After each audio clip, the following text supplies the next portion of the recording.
ನಮಸ್ಕಾರ ಎಲ್ಲರಿಗೂ ಡಿಸೆಂಬರ್ 31ನೇ ತಾರೀಕಿನ ಒಳಗಡೆ ನಮ್ಮ PAN card Aadhaar card link ಆಗದಿದ್ದರೆ ನಮ್ಮ ಪಾನ್ ಸೇವೆಗಳು ಎಲ್ಲ ರದ್ದಾಗ್ತವೆ ಅಂತ ಸರ್ಕಾರದಿಂದ ಆದೇಶ ಕೂಡ ಆಗಿದೆ. ಹಾಗಾಗಿ ಈಗ ನಮ್ಮ PAN card Aadhaar card link ಆಗಿದಿಲ್ಲ ಎಂಬುದು ಯಾವ ರೀತಿ ತಿಳಿದುಕೊಳ್ಳಬೇಕೆಂಬುದು ನಿಮಗೆ ಇದೊಂದು ಹಿಡಿದಲ್ಲಿ ತಿಳಿಸಿಕೊಡ್ತೀನಿ. ಹಾಗಾಗಿ ಈಗ ನಿಮ್ಮ ಮೊಬೈಲ್ನಲ್ಲಿ ನಿಮ್ಮ PAN card Aadhaar card link ಆಗಿದಿಲ್ಲ ಎಂಬುದು ತಿಳಿದುಕೊಳ್ಳಬಹುದು. ಅದು ಕೂಡ ಈಸಿಯಾಗಿರುತ್ತೆ.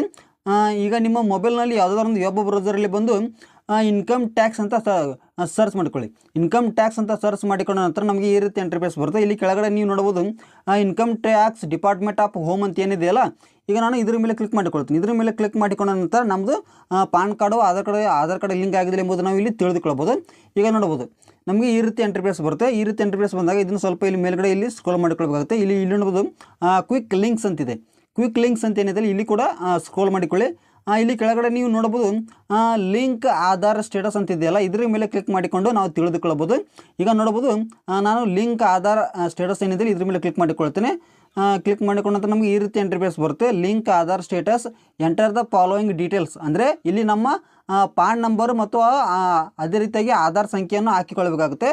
ಪಾನ್ ನಂಬರು ಹುಟ್ಟು ಕೂಡ ಹಾಕಿಕೊಳ್ಳಿ, ಎಷ್ಟು ನಂಬರ್ ಇತ್ತು ಅದು ಅಷ್ಟು ನಂಬರ್ ಹಾಕಿಕೊಳ್ಳಿ. ಅದೇ ರೀತಿಯಾಗಿ ಆಧಾರ್ 12 ಡಿಜಿಟಿನ ಆಧಾರ್ ಸಂಖ್ಯೆ ಕೂಡ ಹಾಕಿಕೊಳ್ಬೇಕಾಗುತ್ತೆ.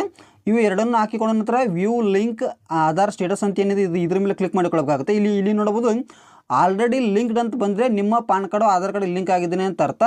ನಾಟ್ ಲಿಂಕ್ಡ್ ಅಂತ ಬಂದರೆ ನಿಮ್ಮ PAN card Aadhaar card link ಆಗಿಲ್ಲ ಅಂತಲೇ ಅರ್ಥ. ಹಾಗಾಗಿ ಏನಾದರೂ ಇದ್ರ ಬಗ್ಗೆ ಡೌಟ್ ಇದ್ದರೆ ಕಮೆಂಟ್ ಮೂಲಕ ತಿಳಿಸಿ.